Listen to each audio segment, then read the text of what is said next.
Hello and welcome to another exciting and mind-blowing episode here on Hustle, where we build up conversation, solve our stories, and also spill the tea right here on the show.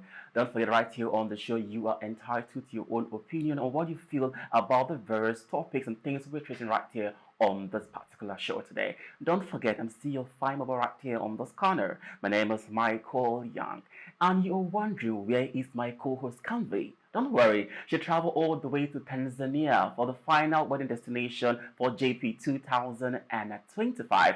Don't worry, when she returns, we get all the scooping, juicy, and amazing gossip what went down to the final wedding destination at Tanzania.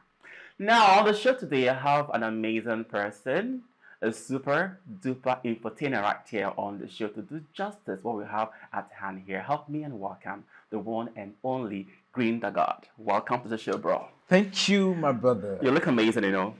You look so gorgeous. Now let's start first of all, the name Green the God. How did it come about? Green the God. Yeah. Well, basically, my name is Green. Mm-hmm. And if you're familiar with this radio show, American Breakfast, something like that, there's this presenter called Shalaman the God. So the God at the end of his name caught my attention, and I felt like this could match my personality. So I had to take the name and join it to my name, Green the God. And trust me, it's not really amazing. I'm loving the combo.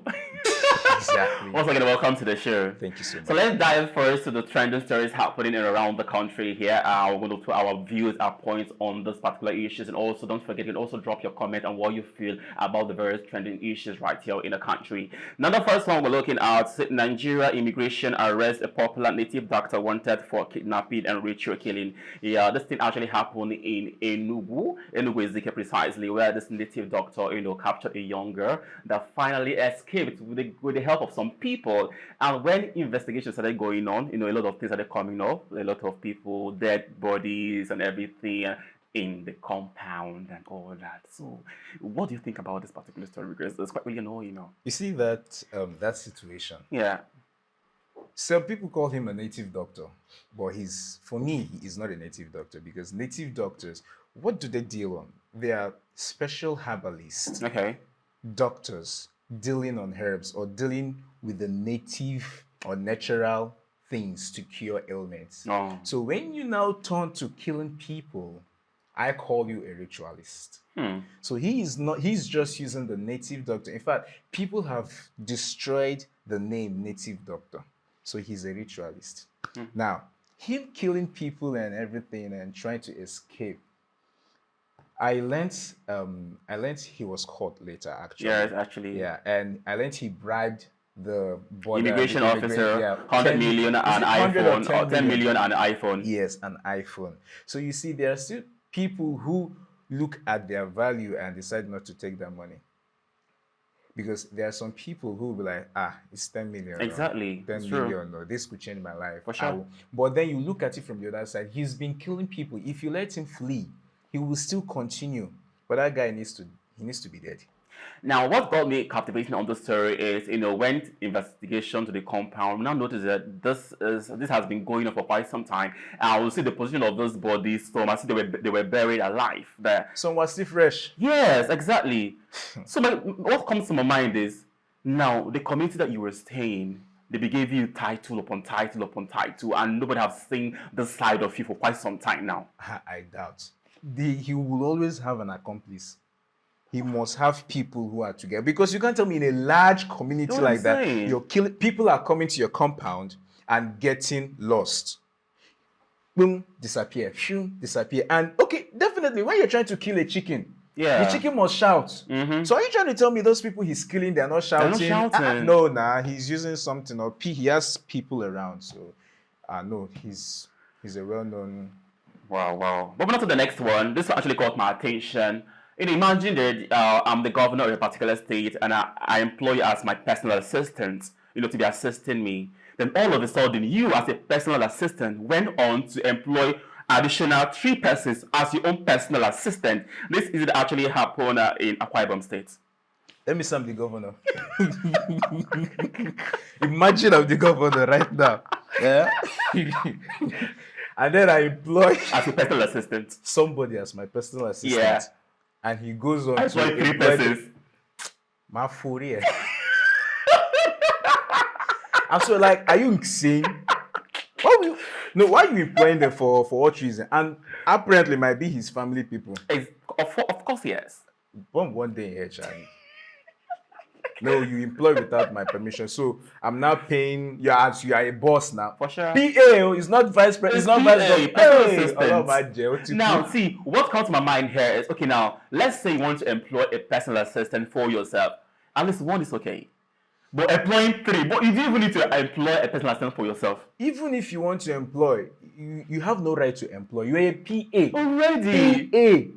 So what do you need a personal assistant for? For a personal assistant? Exactly. Or is the workload too much for the young man? And you complain. You can never give me that PA. I will do it. Just give me the PA, governor. They don't. It's just that thing people say they give you, they allow you. You can't define allowance. Exactly. He just gave you the opportunity to be his PA, and then you thought that okay, I'm the boss. You had to now hire three persons. Damn. Three is not one. Even the governor don't get three. One you get. You know you hire three persons. He's sacked. Sack him. Let's move on to the next theory. Now, this next theory is not really funny for me. When I saw it on the news, or like, what is going on? Now, we know that the rate of unemployment in the country is very, very high. Now, people are trying to create jobs, trying to go into businesses to sustain themselves and also to employ others to reduce the rate of unemployment here in the country. Now, recently, Lagos State Governor has made an announcement that there'll be a ban on sachet pure water here in Lagos State. Go on, punish them. But it's true. Lately, okay, there was a time I was walking along the road. Okay. And I felt very thirsty. All right. I searched around for water. And the least you could get water now is 15 naira for a sachet, yeah.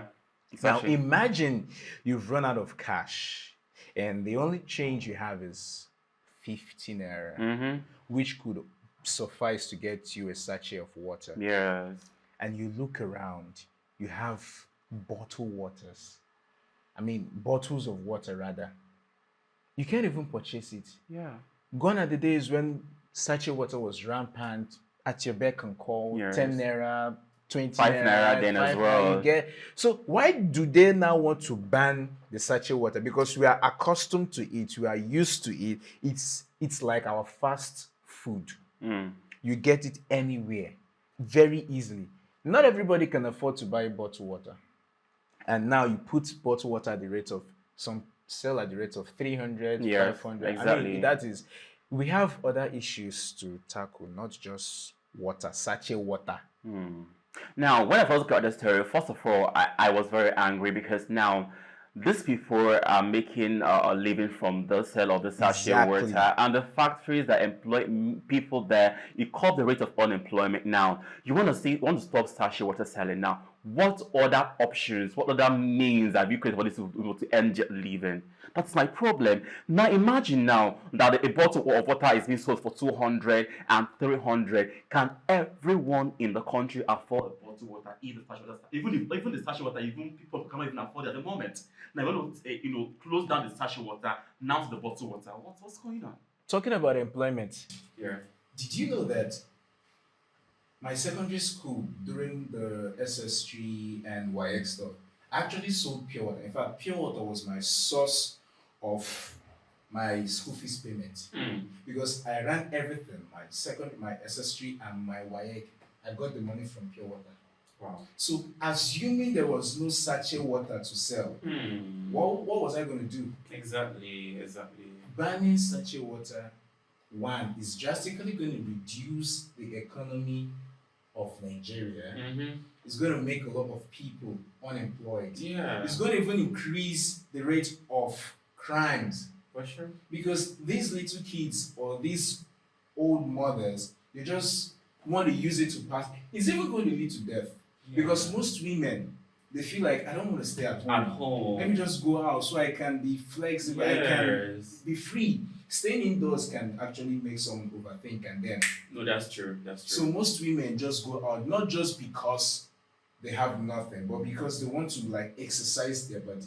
So if you ban just this pure water alone, you will know that you're destroying a lot of people's lives. You're even creating more, increasing the rate of crimes in the country. Yes. Because it's a means of survival. True. Now that the economy is going down, it's going like it's scattered. A lot of people are finding different things in order to survive. So I hope and I believe that the authorities are in charge of this are listening and hearing our voices. Please let us not do this at this time, please. It's going to cause a lot of issues, a lot of chaos in Lagos State. Now to the next one. Now, like I tell people always, I don't know why anything concerning the education sector here in Nigeria is not taken seriously and it's not making a lot of sense. Now, recently there's a video trending online that we saw that people still writing YEC around 10 p.m. in the night. There is no light. They're using their torchlight and candle to write the exam. when I saw that video, there was even a particular video I saw. The kids, the students, they were writing WAEC at night, and then the building Collapse. Yes. Let's come to that. Like, are you okay? What brought the WAEC to be scheduled At at night. that particular time? That's my question. What happened to the mornings, afternoons? Mm-hmm. During our days, I know they do share the time. We have mornings and we have afternoon. and they have stipulated times. For You sure. cannot. But so is it that they're trying to do some little malpractices and things we don't get? It's because at night you can't even. I mean, I saw some people using candles. Yes, I need to their phone torchlight and all that. Parents were outside, like. Why, of all exams, this particular important exam at 9? No, there's something they're not telling us. And it was general. Like it's general, most states. Most states. Now, I'm thinking it might actually be the student or the school issues. I think it's from the WAEC. Now, why I said the WAEC, what was the time the paper were released to the various centers? If the papers were released late, let's say papers were released around 6 today, Yes. WAEC's fault. Yeah. Now it is the school's duty to postpone it to the next day in the mornings. Now, the reason why I think the postponement will work because other states are always writing the exams. You're going to leak. That is where the problem is. It's generic. Every state had their students writing at 9. So it's basically not the school, it is WAEC. Because if it only happened to a particular state, then we'll say, okay, maybe this particular state had problems. But it is generic. All different, like 70% of the states had the same issue. Night. People complaining. So why first it was jam. That man was crying like a baby. Don't worry, tomorrow why you come and artist. Now my problem is why we always have this issue whenever I come to the educational sector in Nigeria. I hope the minister or the Ministry of Education is watching and is listening and I hope some actions will be taken because this is not fair and it's rubbing off our face, giant of Africa. All this can happen in the country. Please, it's not a good one. Now, if you're in Lagos, this is very important for you. Please go and itch up your ear for this particular one. If you're the person that speeds a lot, please be warned that the third mainland now has camera. Once you overspeed and you pass, the next morning they'll bring the wahala for the ticket for the money to pay. We're now building that aspect.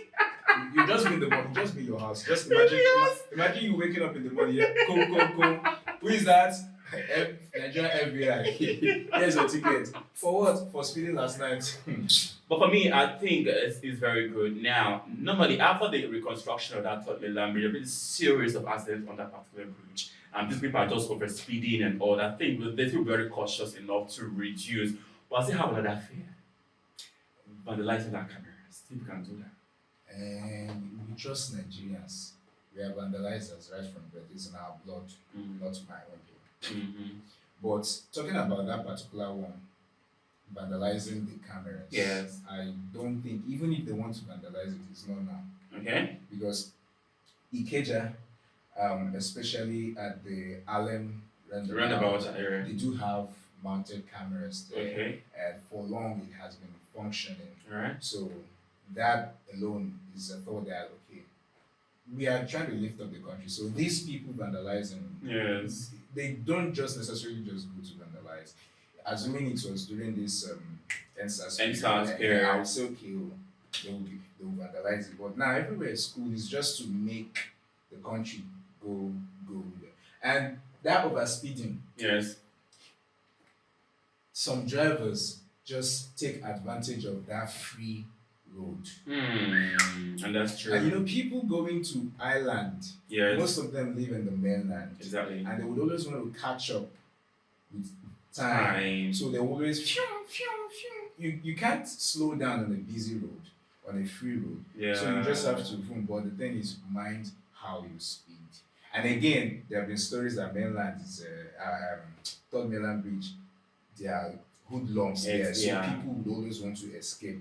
Just imagine your and then you want to just engine knock. You already know the whole story. Yeah, I must say, I must actually commend the Lagos State going for this. It's a good one. It's like a bad one. And please, for we Lagosians, please let's be careful and let's not go and try to do something rubbish on that camera. It's for our own safety and also for your own safety. So, in case you are just tuning in right now, wherever you are, this is still the hot sip where the conversation is getting hotter. So, in case you don't know where we are right now, we want to enter into the next phase of this particular conversation. Don't forget, you're still entitled to your own opinion, your comments. Just write it there in the comment section. Let's hear what you thought about what we've said so far right here on the show. Now, let's get to this now. This is very, very important. Now, we all know that everybody wants soft lives. Currently, the country, nobody wants stress and stuff. Like, you want to just, as they come, just sit down in your house, the money will just be coming in, the bills will be coming in, and we don't want to work hard anymore in this country. Now, my question is, soft life pressure, is hustle culture fading out?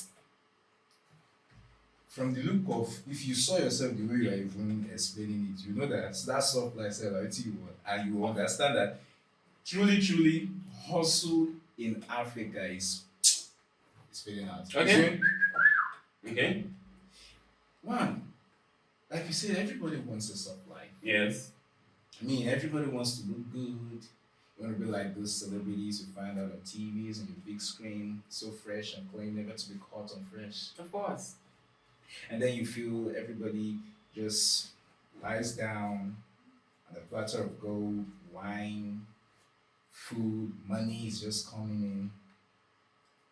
Who doesn't want that life?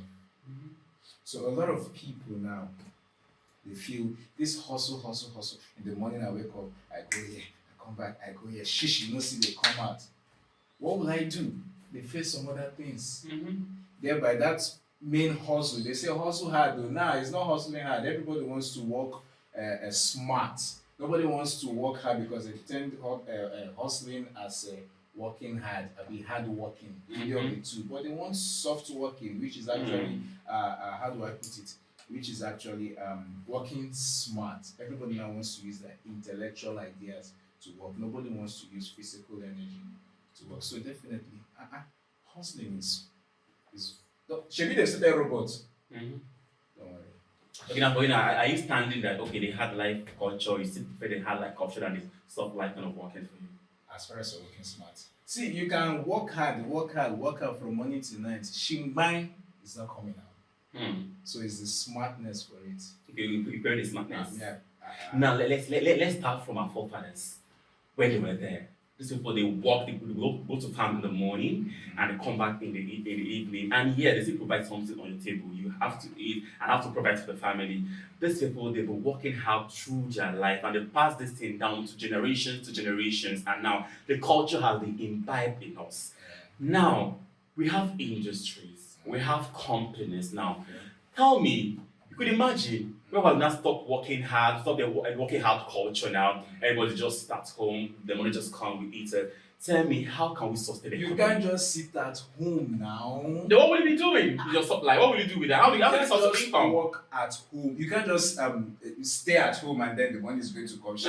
You want to die. Then what will I be doing for so you're able to enjoy the softness, no stress I in that just work? told you smartness. And what are the there are a lot of smartness? things you can actually do with your smartness. Okay, you just talked about our great grandfathers, our forefathers. Yes. They were toiling. Yes. They brought food to the table. Of course, yes. We that are smart and are working smart, we still bring food to the table. So what is the difference? The difference is that the more you're toiling, the more you're shrinking. Now, you're talking about working smart and also people that are also very soft life kind of a thing. If you get the rate of those that is working this soft life kind of life, majority of them, the work they are doing is not legit. There's difference between working smart and soft life. See, those people that are trying to work that smart and trying to live the soft life, it's still the same thing. Because you're trying to work that same smart and your smartness is into dubious things. It doesn't make sense. It's a gospel truth. I disagree with you. See, you can actually work smart and at the same time work hard. A little bit, just a little bit. I would say 10%. That is what I say. We go back to the working out culture. See, the majority carries the vote. Right? So you cannot just measure hard working over smartness. Somebody is just okay. For example, now you're working at home, and maybe it's a remote work. It's a remote job, and you're working at home. You have stipulated times you can just go back and rest. Unlike somebody who's going every day, the transport with the look at Lagos now. Take Lagos as a case study. With the transport, with the tussle, with the you mingle with the insults, listen, soft life. You're working at home. Degrees with your system, with your system, yes. And then you can even rest. And the money is coming. You don't even need to go out and blah blah blah. The money is coming. Now, okay, you're at home, you see your system to work, and at times some of those working at home with system, some of that you're defrauding people. Now we have industries out there that are functioning. If anybody starts sitting at home and working at home, they stop life. How can we sustain the economy? I have friends in the US. These people, not Nigerians, real US Americans, they work at home. How do you think Americans' economy is actually moving up? You don't necessarily need to go out there and tussle. At the comfort of their houses, they do their work. Soft life. Now imagine now, in America, all those industries are shut down. Tell me if American economy is going the way it is up to today. Listen, basically, the life is divided into two. There you go again. There must always be people who will work hard. Just like you and I were actually, let's say, we're actually against each other. Yes. Now you're going for the hard work, the hustle, and I'm actually going for the soft work, the smartness. There must always be people who will support you, who will always want to wham.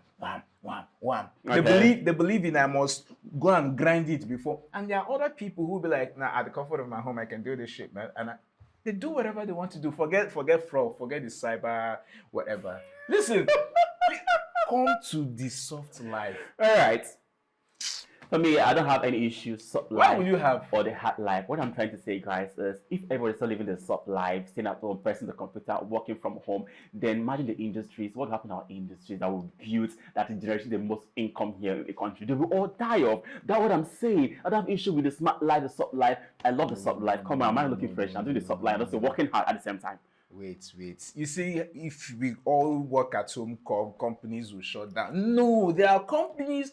Oh goodness and mercy! There are Uber. Do you have a physical building for Uber? They still drive. It's still working hard. I'm just using that as an example. Okay, yes. It doesn't actually have a physical building for it. It's just based in. And look at the drivers. They can drive on their comfort. They can decide, okay, today I'm not going out. It's just the soft life. I hear you. I told you that there is a little percent of hard work in the soft life. So take instance, the Uber drivers, the Bolt drivers. Today they might decide, no, I'm not going to go out. Nobody's going to question them. It's been what is that hard life? Hello, why not at work? You are fired. Oh yeah? No, soft life. You are the god of your own.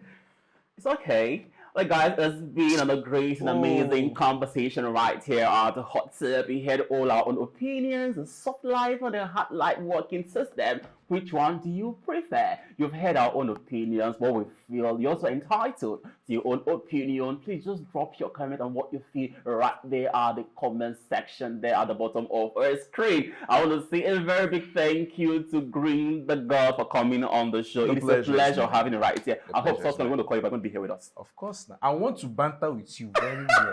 Very well. It's like we're always opposite. We'll keep that next time. So guys, it's been a great one. Don't forget to follow me on my social media. My name is Michael Young _fish. And also please follow Phoenix TV Entertainment and all our social media platforms, and also subscribe on our YouTube channel. Don't always forget to click on the notification button to get all our pop-up posts come out on your various devices. So see you next time right here on this great path. Sorry, I'll pick up.